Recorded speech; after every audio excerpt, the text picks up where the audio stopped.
We want to build the #1 international baseball league. Oh, what a catch! What a catch, baby! Like I said, I feel blessed. The pitcher grabbed by Schlitter goes for the force of the plate. Ground ball, double play, game over. Wow! This is a money ball, gentlemen, and this. Money ball!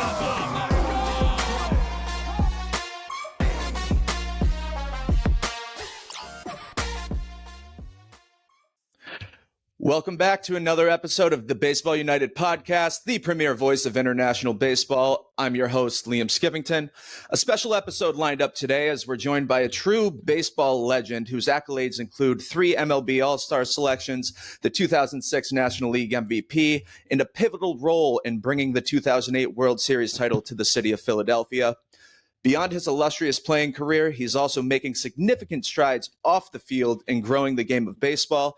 I'm excited and honored to be joined today by one of our co-owners here at Baseball United and one of the most feared power hitters of his generation, Mr. Ryan Howard. Ryan, absolutely thrilled to have you here today, and I know the listeners are too. How's everything been going? Man, Liam, appreciate you for having me. Excited to be here on the podcast. Man, things have been going well. So just, been following everything that's been taking place with Baseball United, trying to help in every single facet that I can. And then chasing the kids around, man. So living the dream. That's awesome. How many kids do you have?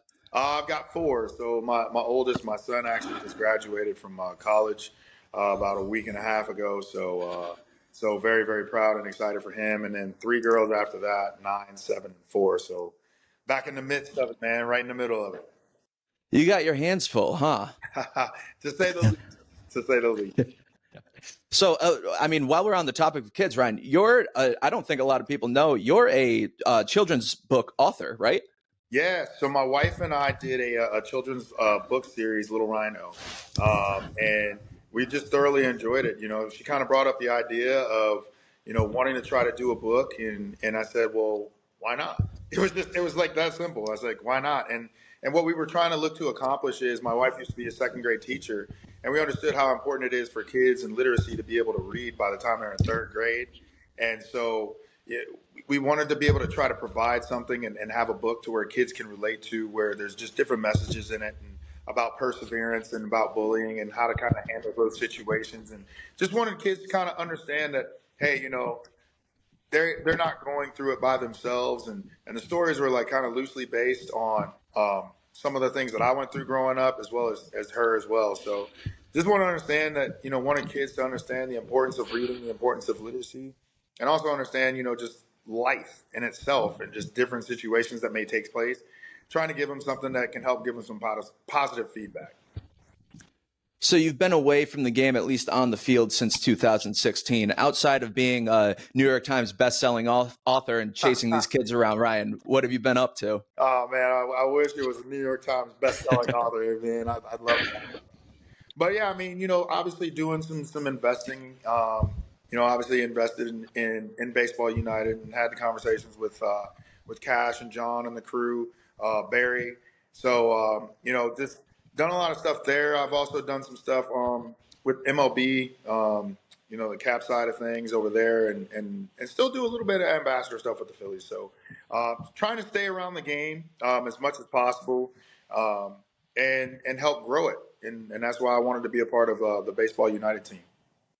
So, Ryan, when you first heard about this idea of bringing a professional baseball league to the Middle East and South Asia, what was your initial reaction? My initial reaction was like, how the hell is this going to work? but and at the same time, I was like, it's a genius idea because in having the conversations with John and with Cash, it was they brought it to that attention to where I was, I thought about it and I was like, man, it's really using sport to help unite the world, and Cash was telling me the stories about, some of the countries that obviously there's been wars and there's been disagreements, and trying to help bridge that gap through sport. And I think that's such an amazing thing to try to do. I think it's a great untapped area to be able to try to help grow the game of baseball and just give the people something new. Give them something new and just be a part of history. And again, I think being able to try to have something like that to take and bring to the Middle East, one, I think is cool. It's cool as hell. And two, I mean, again, to broaden the footprint of the sport that I've grown and know and love, man, you can't ask for anything better. What part about the mission here at Baseball United really resonated with you, Ryan? I think the mission was, again, just trying to help unite through sport. I mean, obviously there's great opportunities there, but I think and obviously, yeah, you look from a monetary standpoint, right? But I've always looked at things to where it's like you do things out of the passion of doing it, right? And the monetary stuff, that stuff takes care of itself. But there's something bigger here, as I mentioned before. You know, you're bringing countries together who, one, have never experienced or truly really experienced this game, and countries that are, again, at war or have had disagreements with each other, and you're trying to bring them together through sport and unite them through sport. Like, all the rest of that stuff, like I said, will take care of itself.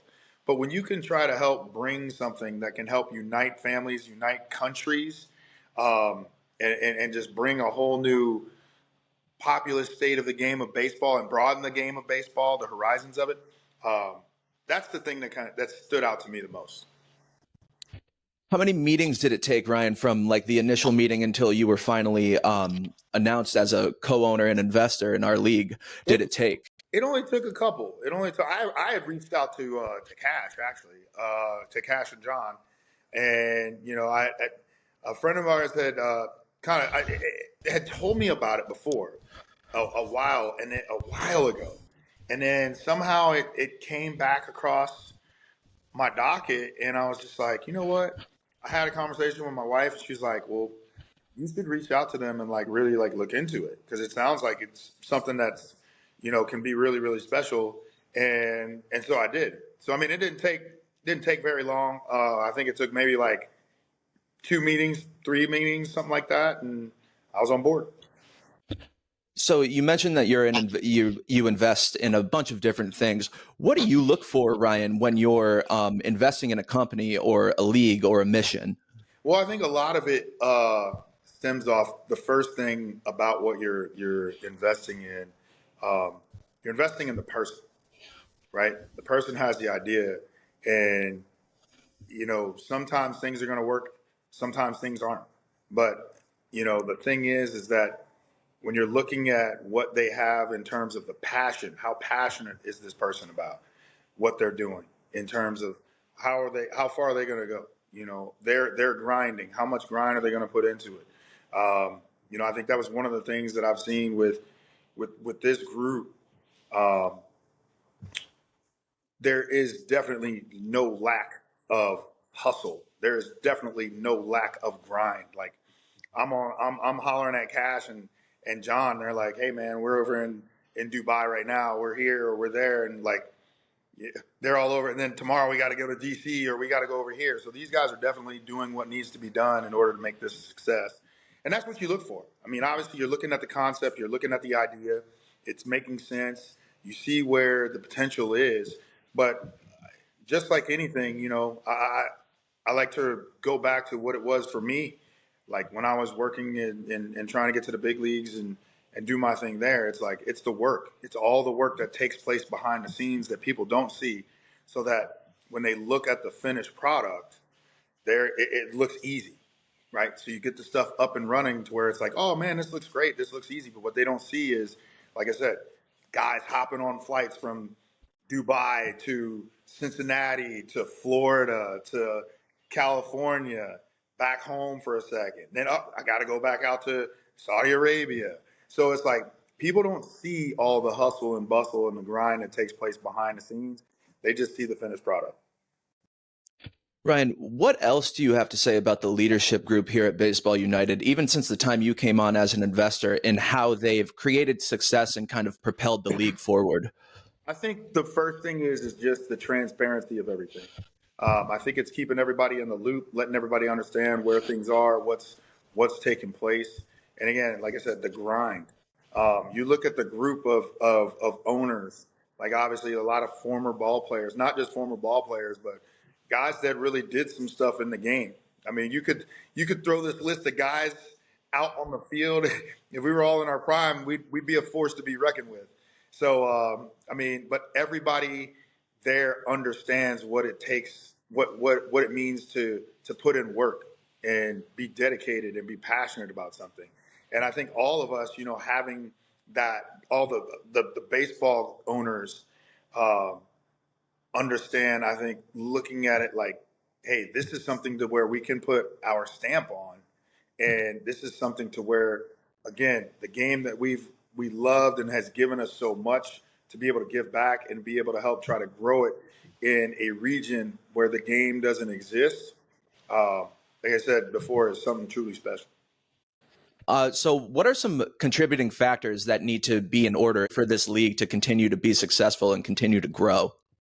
Well, I think again, it's just continuing to get all the stuff in order with the governments and and getting the proper venues and everything squared away on that standpoint. So, Ryan, as an investor, what leadership roles or projects are you most excited about Baseball United and the future of the league? Yeah, I'm looking forward to this year's showcase. Trying to make my way out there.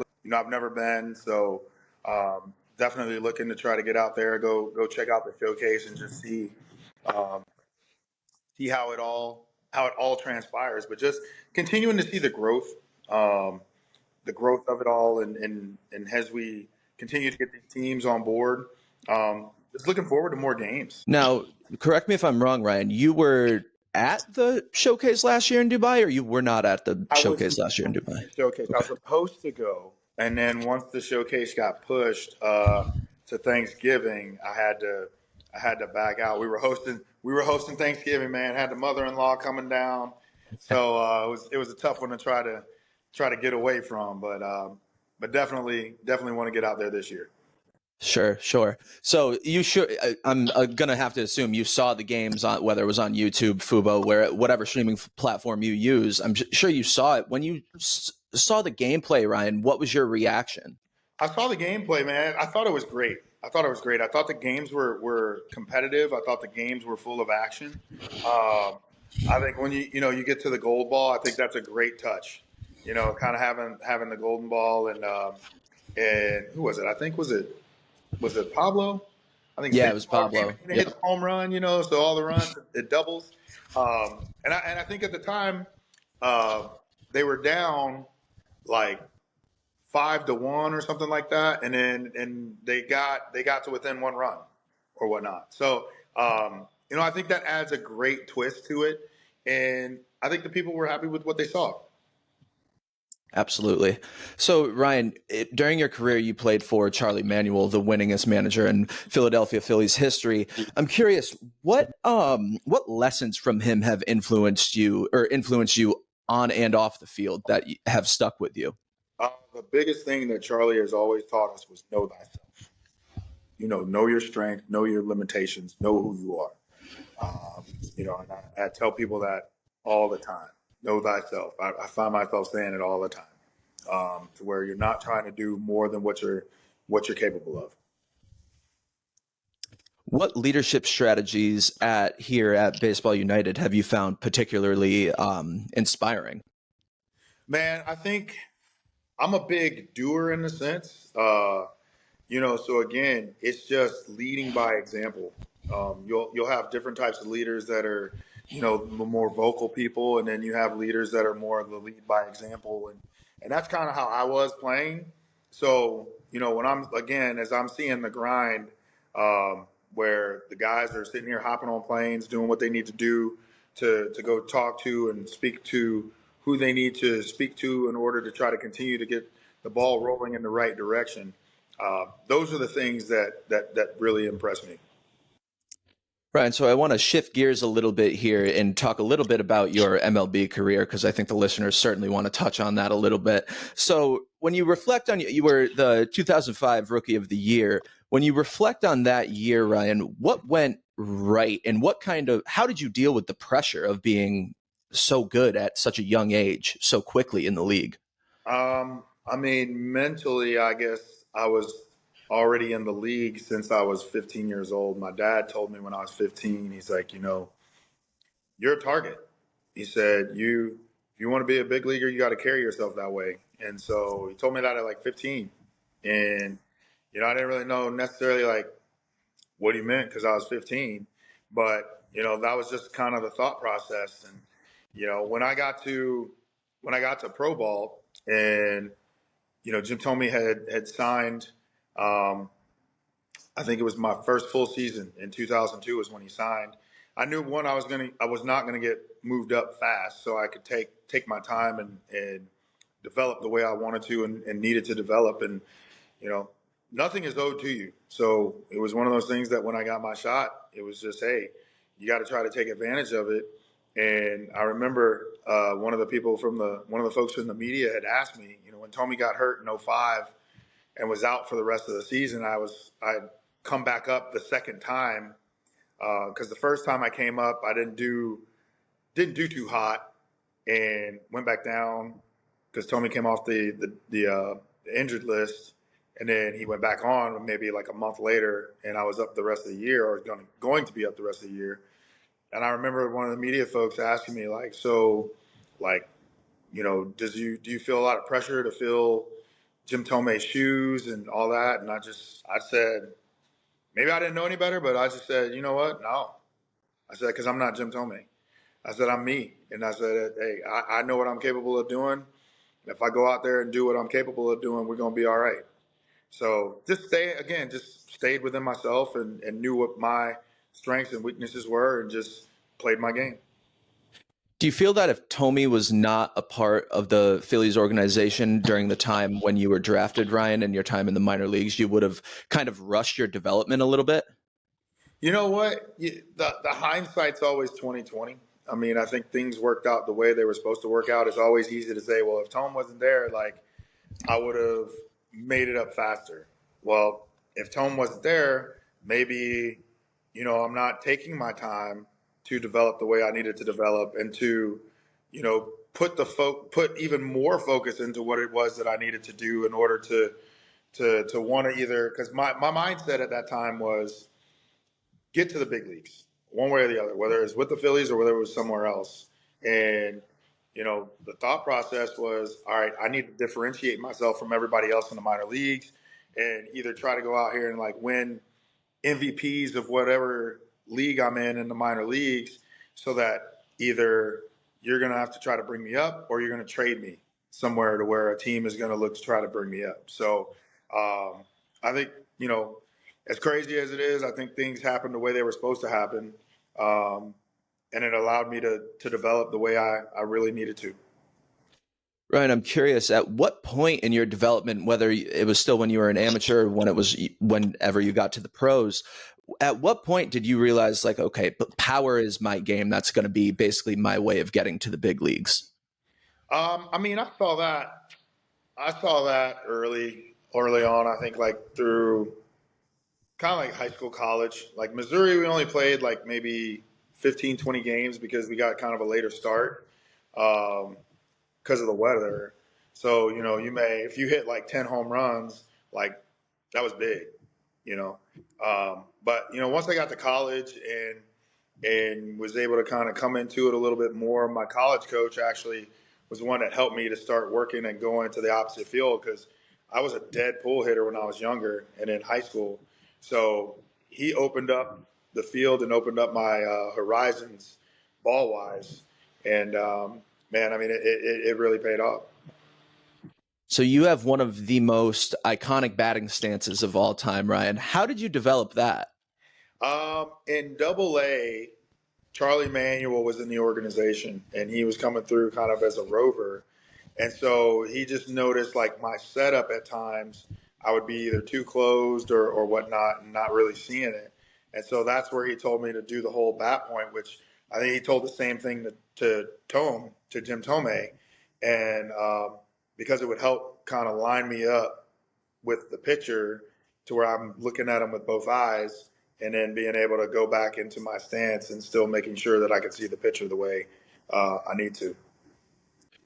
I'm curious, what were some of the conversations you had with Jim Thome when you were coming up? Obviously, he was already established as one of the most prolific power hitters in the game, in the history of the game. What were some of those conversations like when you were such a young guy?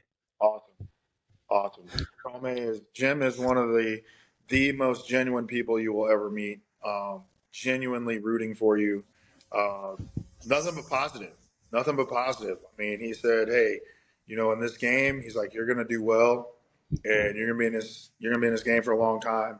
He's like, "One piece of advice I'll give you is stay even keel. Don't get too high, don't get too low. Just stay even keel because and it makes total sense because you're gonna make outs. You're gonna have good days. You're gonna have bad days, and you're gonna have what the hell just happened days, like type of stuff like that. But him saying that like really really meant a lot, and just picking me up and just giving me different tidbits of advice here and there.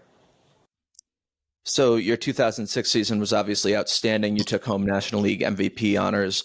What went right for you that season, and for you to put it all together and have such a great performance? I mean, I don't know. It was just me being me. It was like, all right, now's my time to shine.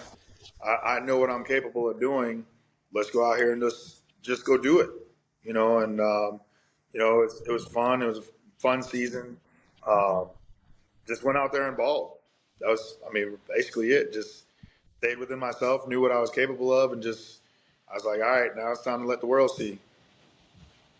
So I want to talk a little bit about 2008. The Phillies were in the midst of basically winning 5 straight division titles during that time. But one thing I'm really curious about is the New York Mets at the time, that offseason, before the 2008 season, signed or traded for 2-time Cy Young Award winner Johan Santana. What was the mentality in the Phillies clubhouse and your mentality when you guys got that news? I mean, we understood who Johan was. We understood how good he was. Um, Me personally, I took it as like a personal challenge. Like I enjoyed it. Like this is one of the best pitchers in the game right now. I'm like, let's go. And I think that with our team, you know, we were coming in and we're kind of figuring out because we was at this point now we're kind of a younger team. We had some guys with some experience, but we had guys that wanted to win. And, coming in, we understood who the Mets were. We understood who the Mets had. And the competitive nature of the guys that we had on our team, it was kind of like, we don't care who you have. Like, we're going to come out, we're going to try to beat you. So we had guys that just wanted to win.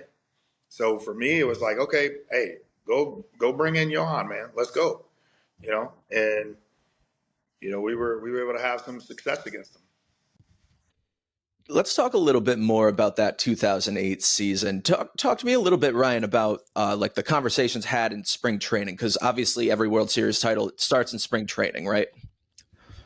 Oh, I'm sorry. Say that again.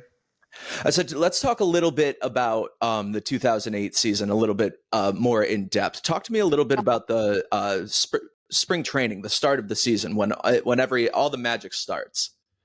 So, I mean, I think in order to talk about that, you got to go back to 2007. I think when Jimmy made the comment about being the team to beat, and when he made that comment, Jimmy was, again, you have the vocal leaders and the lead by examples. Jimmy was definitely the vocal leader, and I just felt like we couldn't leave him out there on an island by himself. And him saying that, I think sparked something in us to where it's like, yeah, we can go out here, we can go do it. And then we just went on a tear, and the Mets kind of struggled, toward the end of the season. We were able to catch them and pass them, and obviously win the division and make it to the playoffs, only to get beat by a red hot Colorado Rockies team. But I think for us, it gave us the understanding of, okay, this is what the playoffs is, because none of us had ever experienced it. The city of Philadelphia hadn't experienced it since, like 93, 94, and like 92, 93. And it was just one of those things for us to where, okay, now we know what to expect. it's still the same game. We're just one of however many teams left.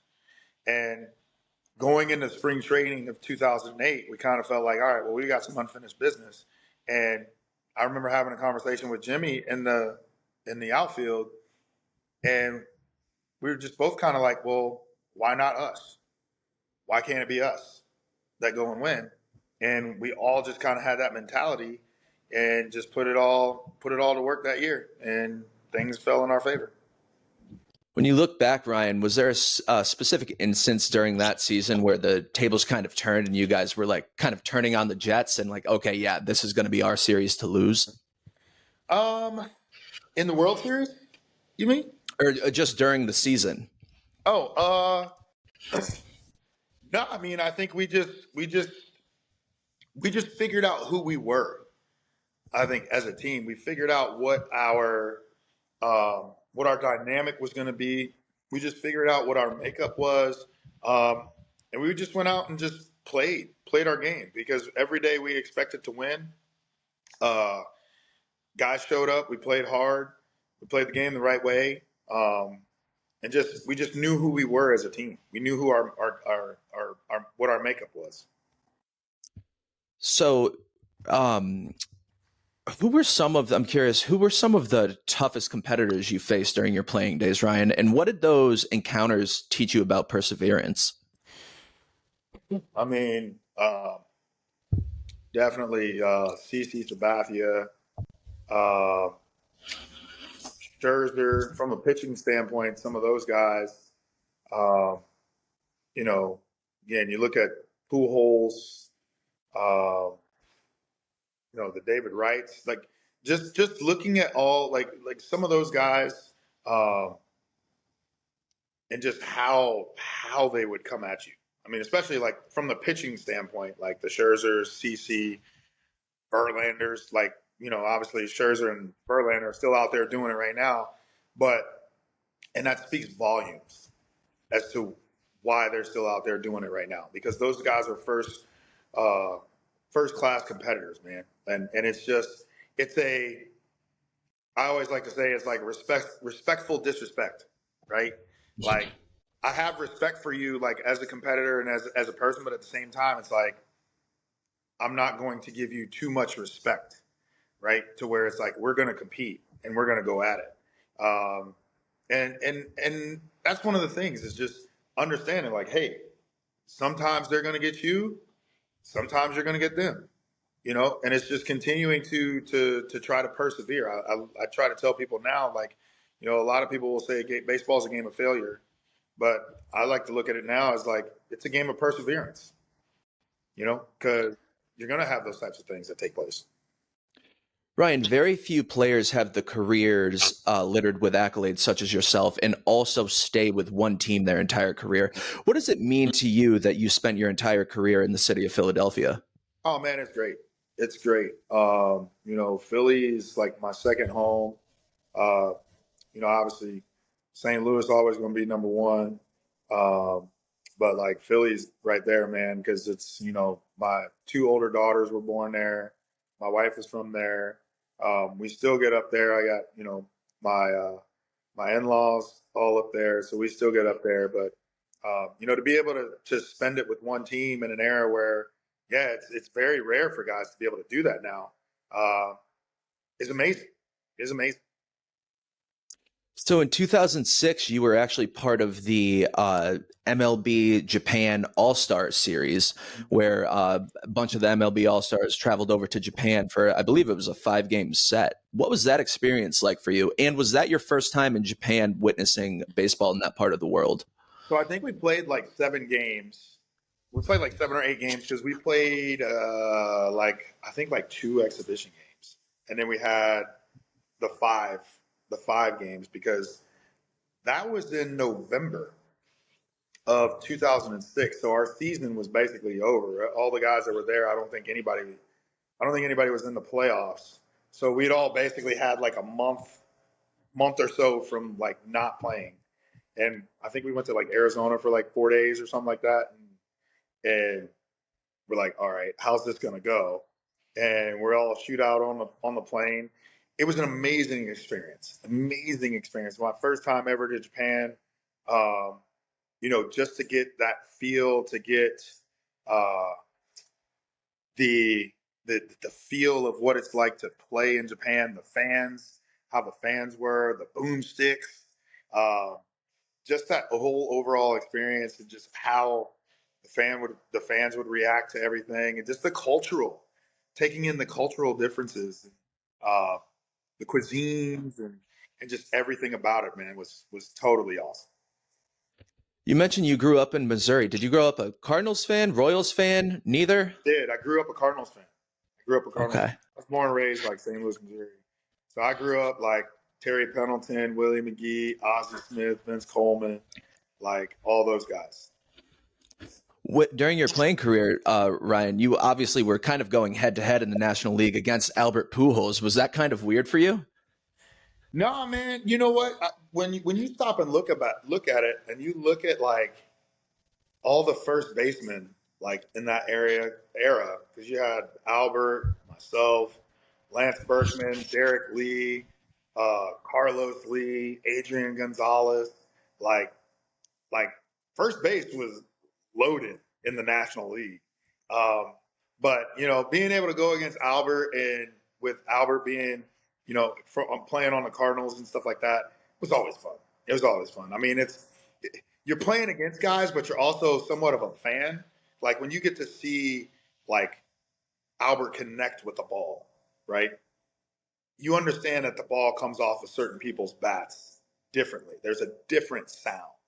And I was lucky enough to have the opportunity to actually like work out and hit with Albert when I was still in the minor leagues, because I was playing in the New York Penn League, and their coach, the Cardinals had a team in the New York Penn League, and that coach grew up and was born and raised in St. Louis. And he told me after the game, he said, "Hey, if you need a place to hit, if you're back home in St. Louis and you need a place to hit, come on over here with us." And I show up, and Albert, Mike Matheny, and John Mabry are, all over there working out, and I'm hitting with these guys. So it was cool, man. And I was like, yeah, this dude is different. He's just different. You mentioned all the great first basemen in the National League during your era, Ryan. I'm curious to know your thoughts on the National League implementing the designated hitter in 2022. And you know what? I think it's a great idea. I I think it does. I think it brings more action into the game.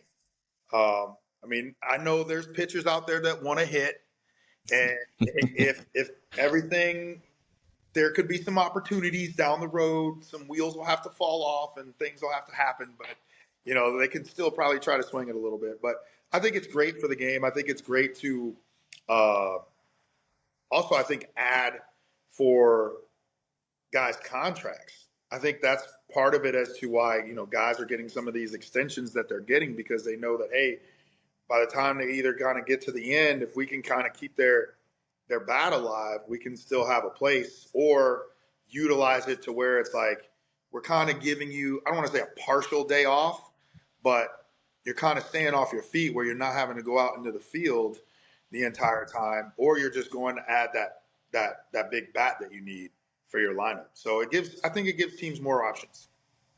So we mentioned you played 13 years in the big leagues. Very few players get to that threshold. But Ryan, do you think that if the DH was implemented in the National League during your time, it would have prolonged your career a little bit? I think so. I think I probably would have hopefully been able to eke out like another 1 or 2 years, like 1 to 3 years.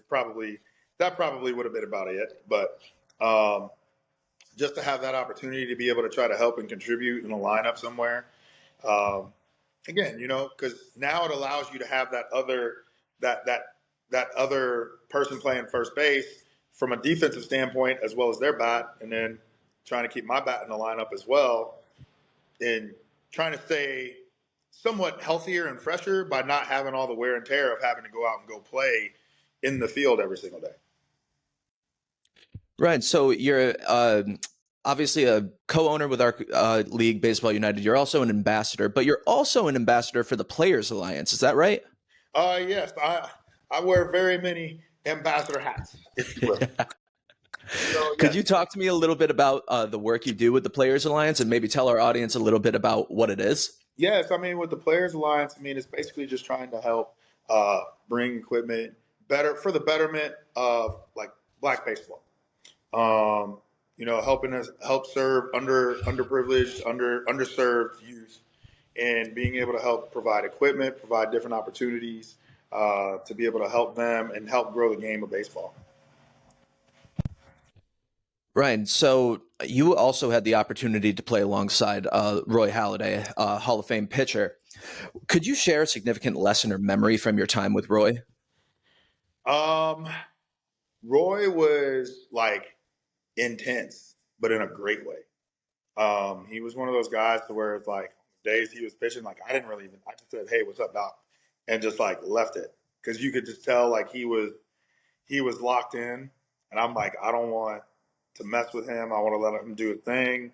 Um, I think it was just his preparation, his focus, and determination was second to none for sure, for sure.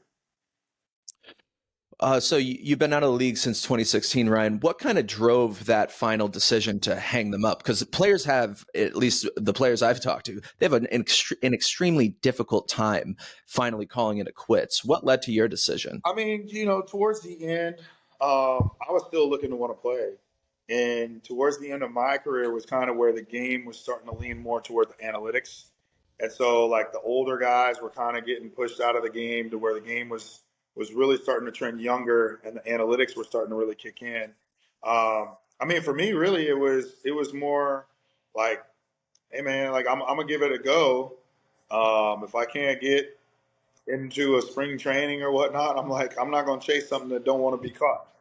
So, for me, it was also understanding like, hey, like I know at some point it was going to come to an end, but uh, understanding some of the things that I wanted to do post baseball and just looking at that. And I said, hey, if this thing can't be caught, it's time to move on. What were those things that you wanted to do post baseball? Did it just include investing? Was it a wider range of things? Tell me a little bit about that. Yeah, so it was looking at investing. I had actually, towards the end of my career, had joined up with a VC out of Philadelphia. It was 76 Capital. Was there for a couple of years. Um, Wanted to learn the game and learn about investing from the VC standpoint. Excuse me, as well as investing in a chicken concept, Colby Southern Kiss Chicken, as well. So just doing like different things along those lines and um, understanding like, hey, all right, the time on the field is done and over. Now it's time to spend some time with the fam and look at doing some other things. How would you say that your skills from your MLB career have translated into your business endeavors, especially with Baseball United? I would say that the mindset is always there in terms of like what you have to do from the preparation standpoint. It's like I said, it's the work that goes in behind the scenes that the people don't see, uh, to where it makes the product on the field look amazing and looks easy and effortless. So it's all about what happens behind the scenes. Looking ahead, Ryan, in your own words, where do you see our league going in the next 5 to 10 years? I see the league being one of the premier professional leagues. I think that there's the sky's the limit. There's so many different capabilities. Like I would love, obviously to have it grow and then be able to do, different showcases or exhibition games against some of the other professional leagues. Either whether it's Dominican or Korean or Japan. Having some different showcases just to be able to kind of show the talent and show that the talent level is there and that it can compete with some of these other professional leagues and ultimately be the best professional league outside of Major League Baseball. Through your involvement with us, Ryan, what kind of legacy and imprint do you hope to leave with this league? I mean, the legacy and imprint, that's not really for me. I think that's Cash and John and Barry and the guys that had this entire idea. I came in as a co-investor, so it's those guys that, if there's anything that should be said about anybody, those are the people that people should talk about. And the reason being is because this was their idea. This was their vision to want to bring this thing to light, and I'm happy to be along for the ride, man. In all actuality, but I think for the legacy of the league itself, again, helping to bridge gaps, helping to bring baseball to places that baseball was not prominent, broadening the horizons, broadening the footprint of Major League of baseball itself. I'm sorry, and I think that will be part of that legacy, to where you get this thing up and running the way that we all know that it can and should do. That you're going to be having Major League Baseball coming over and playing games, in Baseball United baseball stadiums, over in Dubai and Saudi Arabia and what have you. So the road is being paved, man. The road is being paved. Ryan, what's your message to these fans around the world who are anxiously awaiting professional baseball in the Middle East and South Asia? It's coming. It's coming. I think, again, it's coming, and have an open mind for it. We're excited to not only bring the game, but bring a great product of baseball, and hopefully also get the youth into it.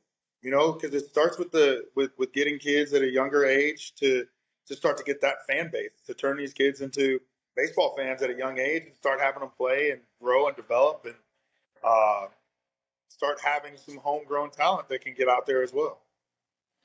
Ryan, what advice would you offer those young athletes, especially in that part of the world, who are looking into and interested in getting into the sport of baseball? What kind of advice would I offer them? Right. I would just say, hey, watch the game. Watch games if you have the opportunity to watch games. Go out, practice. If you're wanting to get better on defense, find a wall, get a ball, get a glove, throw the ball off the wall. Old school, baby. You know what I mean? Work on your footwork, work on your hand, all that kind of stuff. I grew up now, and I used to hit rocks with a wiffle ball bat, like when I was younger. Now, once I grew up and got my own house, I understood like why my dad would get mad at me, because those rocks cost money. But but if you got those kind of opportunities and just being able to try to play, and if you can get a group together and play, watch the game, play as much as you can. Ryan, I have two more questions before we let you go here. I know we got to wrap up soon. One of them is, during your playing career, did you have any superstitions? I probably did. I mean, just I would do the same warm-up routine in the on-deck circle every single time. I know that for sure. Okay. And my last question, Ryan, before we let you go, is, can you give me your Mount Rushmore of Philadelphia Phillies? Oh, wow.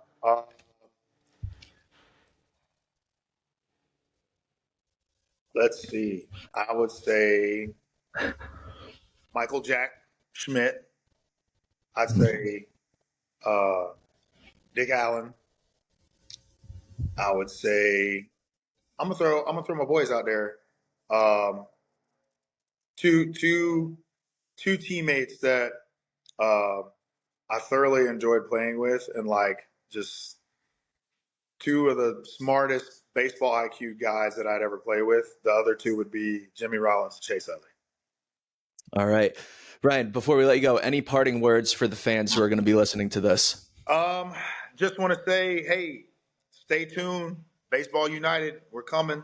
The excitement is here. We're very excited to be able to provide this, and we're going to look to bring you the best baseball that you've ever seen. So stay tuned. It's coming. Ryan Howard, thank you so much for joining our conversation here at Baseball United, and I look forward to the next time we get to speak, my friend. All right. Thank you.